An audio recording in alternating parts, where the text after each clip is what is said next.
우리 전체 노인 인구가 현재 이제 20%에 거의 다다르고 있는데, 그 노인 인구분들 중에 한 10분 중에 한 분이 치매다. 감정 증상으로는 우울감이나 불안감, 그리고 초조감, 이런 것들이 이제 감정 증상이 되겠고, 정신 증상으로는 이제 망상이나 환청, 환식, 이런 것들이 있고, 행동 증상으로는 부적절한 행동이라든지 공격적인 행동, 그리고 배회하는 행동, 이런 것들이 있거든요. 내가 책임을 자녀들에게나 누구에게 끼치고 싶지 않다라는 많이 있는 반면에, 또 한편으로는 나를 혼자 어떤 시설이나 이런 곳에 나를 데려다 준다라는 부분을 또 굉장히 또 두려워하시는 경우가 또 양면성이 있습니다. 우리나라 부모님들이 나를 버린다라는 어떤 그런 생각들을 하시기 때문에. 치매 예방하는 데 좋은 습관, 나쁜 습관 하나씩만 좀 꼽아주세요. 대동단결, 이런 걸 좀 기억해 주시면 좋을 것 같아요. 되게 좋은다는데요. 네. 여러분의 구독, 좋아요는 영상 제작에 큰 힘이 됩니다.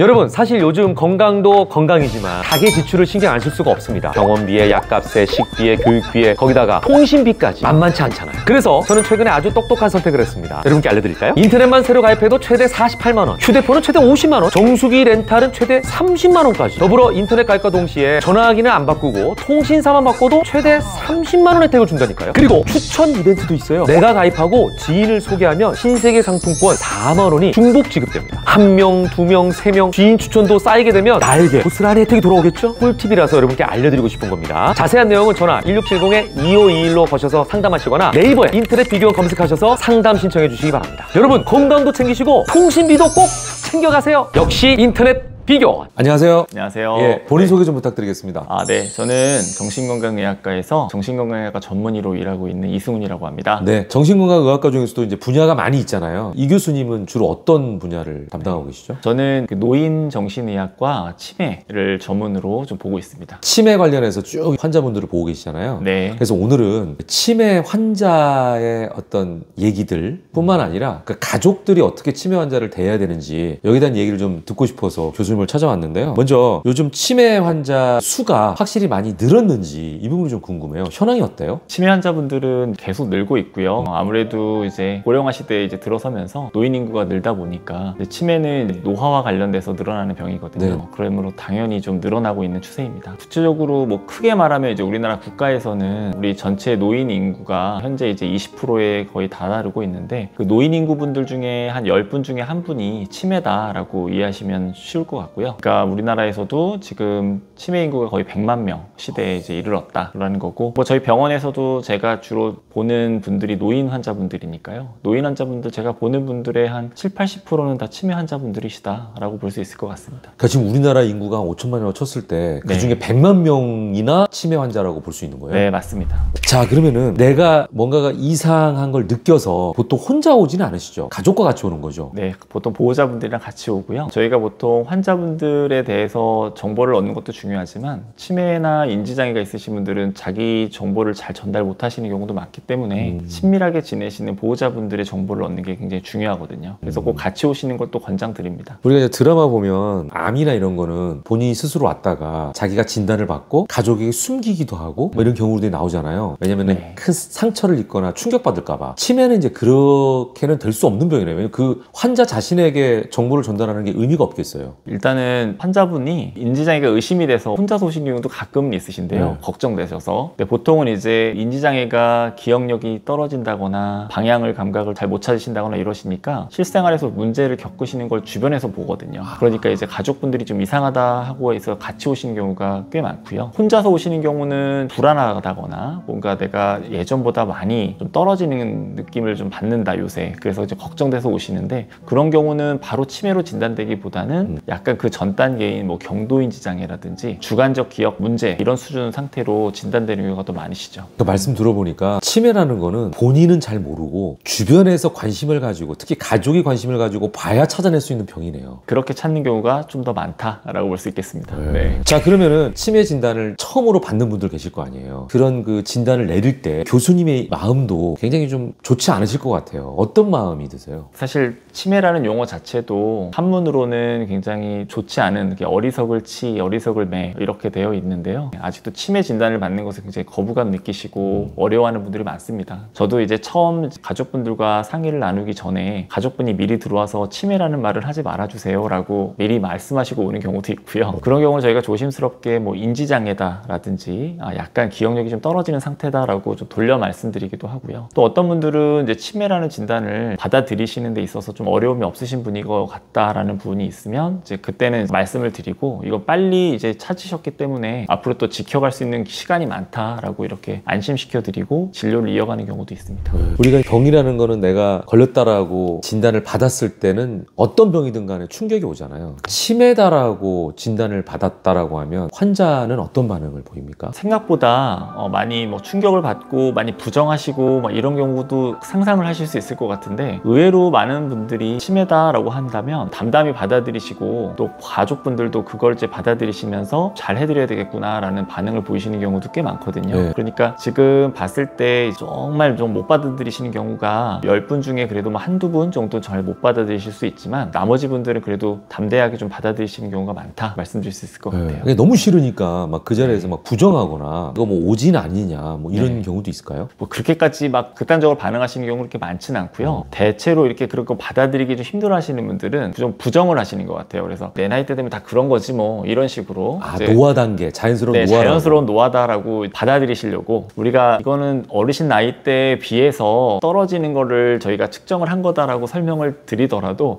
내 나이 되면 다 이렇게 되는 거야 이러면서 부정하시는 경우를 좀 많이 보고 별일 아닌 듯이 스스로 그냥 그런 모습을 좀 많이 보는 것 같습니다. 그것도 문제 아닌가요? 왜냐면 그 상황을 정확하게 인식해야 되고 가족들도 그거를 인식해야 거기에 따른 어떤 대처가 되잖아요. 그렇죠. 근데 그게 양날의 검인 것 같아요. 그러니까 처음부터 그거를 너무 직면시켜 드리려고 저희가 치매는 정말 심각한 거다라고 계속 말씀을 드리려고 한다면 또 그거 자체가 또 우울감을 일으킬 수도 있고 어르신이 포기를 하실 수도 있거든요. 치료가 될 수 없는 병이구나 이런 식으로. 그래서 처음에 일단 받아들이시는 게 그런 좀 부정이라든지 약간은 좀 대수롭지 않게 넘기시려고 하는 분들은 일단 처음이니까요. 진단 단계에서 너무 압박감을 드리지 않고 앞으로 하지만 계속 잘 진료해 나가고 생활 습관을 잘 관리해 나가시면 지금 갖고 계신 상태를 더 잘 오랫동안 지켜가실 수 있다 이렇게 말씀을 드릴 수 있는 시간을 좀 천천히 갖는 편이에요. 왔던 환자나 보호자분 중에 특별히 기억에 남는 분이나 특이한 반응을 했던 분들이 혹시 계세요? 기억력 저하보다도 우리가 이상행동 증상 같은 것 예를 들어 돌출된 행동이나 성격이 변하신다거나 이런 상태로 좀 오시는 치매도 있거든요. 그런 치매로 오시는 분들의 경우 이제 보호자가 잘 이해를 못 하세요. 이 어르신이 왜 이렇게 갑자기 생각이나 행동이 변하셨을까? 섭섭하다. 뭐 이런 말씀을 좀 하고 오시다가 저희가 이제 뭐 검사를 하고 뇌 영상 검사를 찍어서 뇌가 이제 위축된 부분을 좀 보여드리고 막 이러면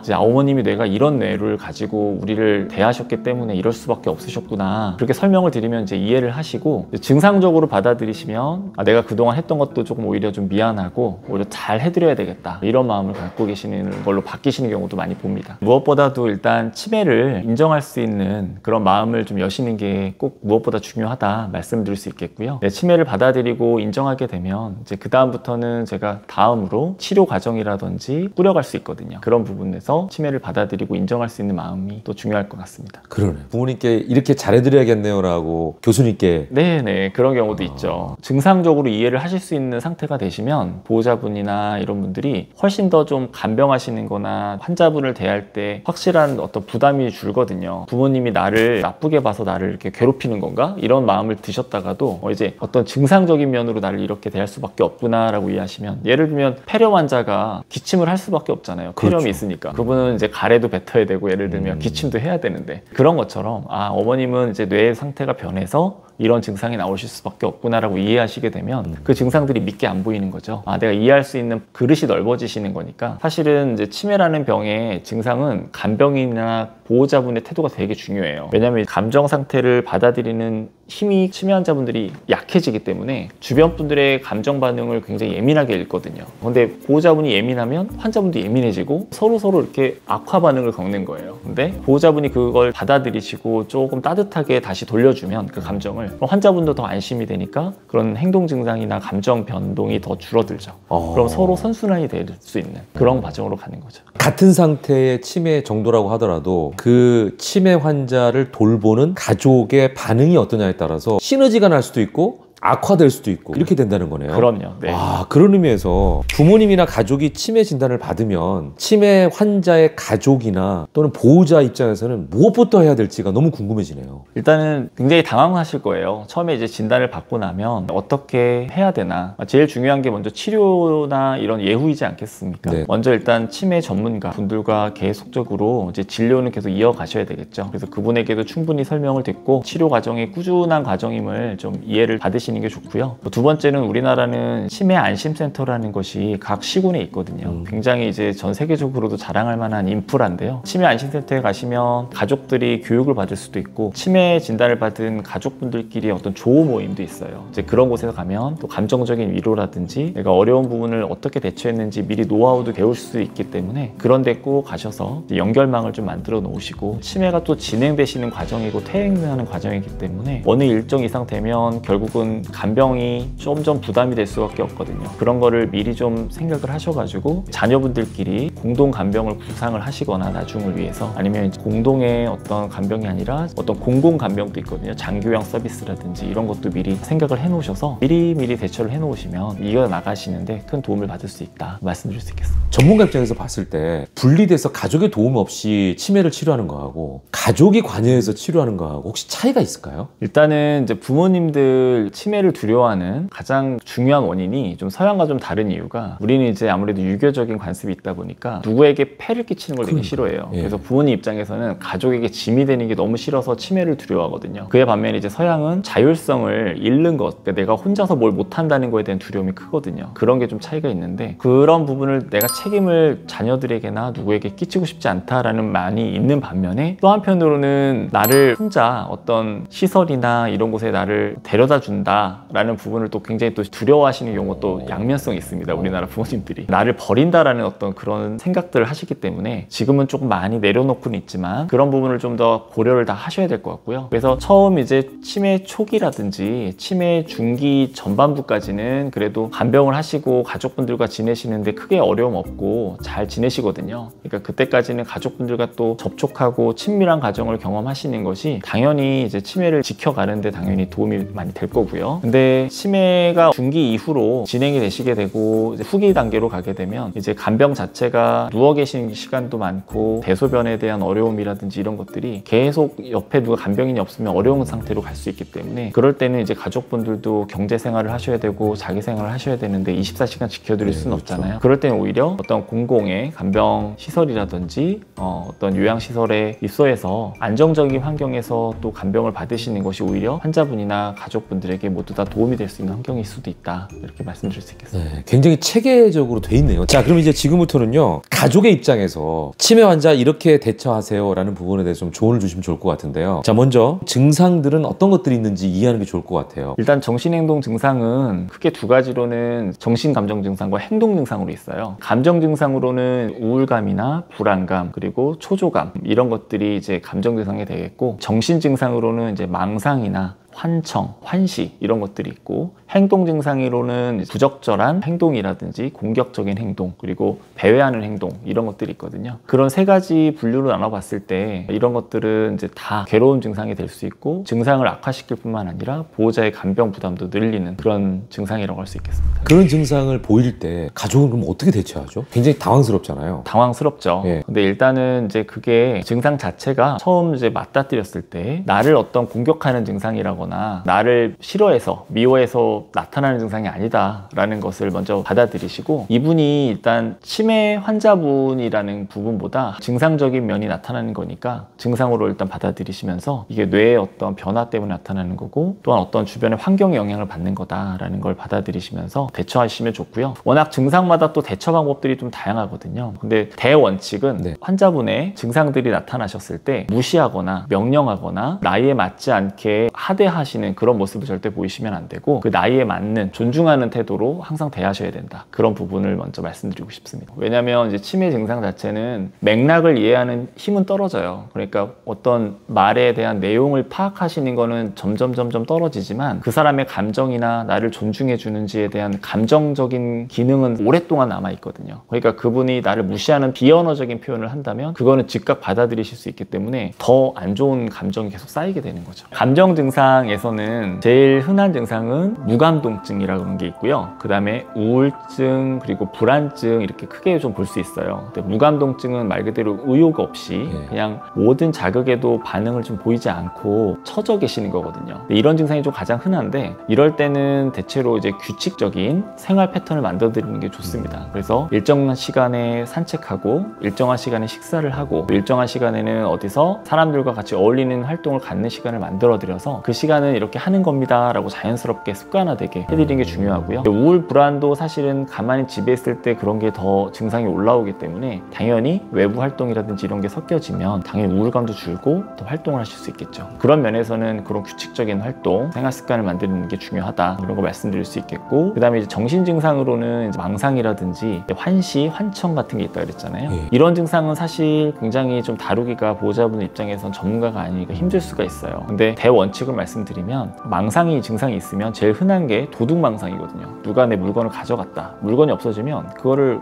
누가 훔쳐간 걸로 알아요. 아, 네가 가져갔지. 네, 그런 증상이 굉장히 여러 번 겪게 되면 증상으로 좀 이해하시려고 하다가도 감정이 확 나오실 그렇죠. 수가 있거든요. 나도 짜증이 나죠. 그렇죠. 네. 어쨌든 이제 그런 부분을 이거는 나를 의심해서라기보다는 이게 물건이 없어지면 보통 사람들도 누가 가져갔다고 생각하는 게 당연한 겁니다. 그런 증상은 이제 증상적인 면으로 받아들이시고, 그리고 또 다른 어떤 네가 뭐 바람을 핀다, 누가 나를 괴롭힌다, 뭐 이런 망상들이 나타나셨을 때는 그걸 너무 강하게 부정도 하지 말고 강하게 긍정을 하시지도 말고 그런 생각 때문에 힘드시겠다라고 이제 그 상태에는 감정을 좀 지지해 주시고, 강한 긍정, 강한 부정 다 맞지 않아요. 그러면 한쪽은 너무 망상이 공고화될 수도 있고 내가 망상을 부정하게 되면 이 사람은 내 편이 아니다, 관계가 또 멀어지거든요. 그러니까 감정을 지지해 주고 긍정도 부정도 하지 말고 그러니까 들어주는 게 중요해요. 들어준다. 네. 근데 또 들어주다 보면 너무 또 힘드시잖아요. 보호자분들이. 그럴 때 잠깐 내 시간을 좀 가지셔서 어머니 잠깐 밖에서 좀 잠깐 있다 올게요. 일이 있어서요. 이런 식으로 좀 내 시간을 또 충분히 만드셔야지 그걸 받아들이실 수 있다. 그렇게 좀 볼 수 있겠고요. 행동 증상으로는 대외한다거나 아니면 뭐 부적절한 어떤 공격적인 모습 이런 것들이 있을 수 있는데요. 일단은 간병인 분들도 보호자분들도 자신 안전을 먼저 생각하는 게 중요해요. 만약 공격적인 행동이 보이시면 그것이 나에게 굉장히 위협적인 문제가 생길 수 있는지 아닌지 판단을 하셔서 안전이 확보가 되지 않으시면 일단은 좀 피하시거나 환자분을 조금 안전한 곳으로 좀 이동을 시켜드려야 됩니다. 그런 것이 다 확보가 된 다음부터 이제 좀 개입이 하실 수 있는 거예요. 배회 같은 경우는 굉장히 좀 증상을 안정시키기 좀 어려운 건데요. 그럴 때도 밤에 배회가 좀 더 문제가 크잖아요. 다 잘 때 나가서 막 배회하다 길을 잃어버리실 수도 있으니까. 가장 흔하게 우리가 TV에서 보는 증상이거든요. 그렇죠. 네, 그런 배회하는 원인을 먼저 좀 파악해 보는 게 중요한데요. 일단 낮에 활동을 좀 많이 시켜드려서 밤에는 좀 피곤하셔서 주무실 수 있도록 활동을 만들어 드리는 게 배회에도 중요하고요. 또 자기 전에 너무 과한 운동이라든지 과한 식사를 하지 않도록 그런 것도 좀 생활 습관을 챙겨드리는 거, 이런 것들이 행동 문제를 좀 도와드리는 데 도움이 될 것 같습니다. 근데 만약에 치매 증상이 나타났다고 쳤을 때 내가 도저히 컨트롤이 안 된다, 그 경우가 있나요? 가장 대표적인 원인은 이제 공격성이에요. 물건을 뭐 부신다거나 누구를 이제 때린다거나 이러신 경우가 좀 있거든요. 그런 경우는 이제 아무래도 주변 분들에게 피해가 되고 자신에게도 피해가 될 수 있기 때문에 정신과적인 응급이라고 할 수가 있고, 그럴 때는 이분이 이제 조금 안정된 환경에서 치료가 필요하겠다 그럼 입원해서 치료를 받으시기도 하고, 또 경우에 따라서는 어떤 약물요법이라든지 이런 적극적인 치료를 해서 도움을 드려야 될 때도 있습니다. 자, 간병할 때요, 다른 질환과는 조금 사뭇 다른 주의사항 같은 게 있을까요? 일단은 간병에 대한 부분이 이제 다른 뭐 내과 환자라든지 이런 분들과 다른 부분은 자기 병에 대한 인식이 좀 없으시잖아요. 이게 병식이라고 하는 건데, 근데 내가 이제 치매라는 인식이 나중엔 점점 없어지시고 그렇기 때문에 이분이 병에 대한 인식이 없고 자기를 파악하는 힘이 약해지셨더라도 전부 전부터 쭉 살아왔던 어떤 인생이 있었던 한 분의 존경받을 만한 인격체다라는 부분을 인지를 하고 간병을 하시는 게 좀 중요할 것 같고요. 그리고 뭐 의존성이 점점 커져서 갈 거예요. 왜냐면 신체적인 기능도 나중에 잃어가거든요. 그러니까 그런 잃어가는 어떤 기능들을 우리가 미리 예상을 하고 이럴 때는 내가 이렇게 도움을 받을 수 있는 것들, 절차들도 좀 생각을 해 놓으시고, 그리고 무엇보다도 치매를 간병하는 분들의 약 40% 정도가 우울증을 경험한다고 하거든요. 자기의 정신건강도 꼭 챙겨가시면서 간병을 하시고 이러는 것이 중요하겠다 말씀드립니다. 좀 강조하자는 차원에서 치매 환자를 간병할 때 이런 행동만큼은 하지 말아라 라는 게 있을까요? 아까도 말씀드렸지만 무시하는 행동이랑 또 하나는 시험하는 행동은 안 하시는 게 좋아요. 어떤 분들은 부부인데 부인분이 치매셨는데요. 남편분이 이제 TV에서 어떤 연예인이 나오거나 어떤 중요한 사람이 나오면 저 사람 이름이 뭐야? 막 이렇게 자꾸 물어보시는 거예요. 시험 보듯이. 그러니까 치매이신 그 환자분이 너무 싫다는 거예요. 공부시킨다는 또 개념도 있고 막 이래서 막 자꾸 시키는데 그분은 나를 너무 시험하는 것 같고 무시하는 것 같으니까 내가 치매 환자로 자꾸 무시를 당한다는 느낌이 너무 싫으셔서 관계가 굉장히 틀어지셨던 경우도 있거든요. 그러니까 그런 것은 절대 피하시는 게 좋다. 무시하고 시험하는 태도. 뭐 그런 경우에 어떻게 예를 들어서 내 아내의 기억력을 조금이라도 살려주고 싶다 이런 어떤 욕심이 들 때 어떻게 해야 돼요?